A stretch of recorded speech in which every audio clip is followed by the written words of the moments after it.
தமிழகத்தில் நடந்த மேலும் சில நிகழ்வுகளை சுருக்கமாக இப்போது பார்க்கலாம்.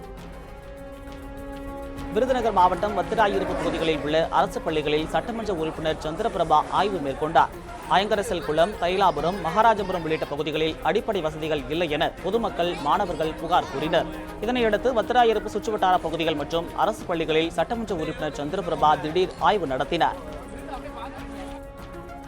சென்னை எர்ணாவூரில் தனியார் தொழிற்சாலையில் கழிவுநீர் தொட்டியை சுத்தம் செய்தபோது ஏற்பட்ட தீ விபத்தில் மாநகராட்சி ஊழியர்கள் 2 பேர் படுகாயமடைந்தனர். வைரக்கண், செல்வம் என்ற 2 தொழிலாளர்கள் அமிலங்கள் நிறைந்த கழிவுநீர் தொட்டியை சுத்தம் செய்தபோது திடீரென தீ விபத்து ஏற்பட்டது. பின்னர் படுகாயமடைந்த 2 தொழிலாளர்களும் மீட்கப்பட்டு சிகிச்சைக்காக தனியார் மருத்துவமனையில் அனுமதிக்கப்பட்டனர். சேலம் மாவட்டம் ஆத்தூர் அருகே உள்ள மகாசக்தி மாரியம்மன் கோயிலில் கும்பாபிஷேக விழா இன்று காலை நடைபெற்றது. இதனையொட்டி அதிகாலையில் யாகசாலை பூஜைகள் நடைபெற்றன. இதனைத் தொடர்ந்து பெண்கள் முளைப்பாரியை ஊர்வலமாக எடுத்து வந்து அம்மனுக்கு சிறப்பு வழிபாடு நடத்தினர். கும்பாபிஷேக விழாவில் ஏராளமான பக்தர்கள் கலந்து கொண்டு அம்மனை வழிபட்டனர்.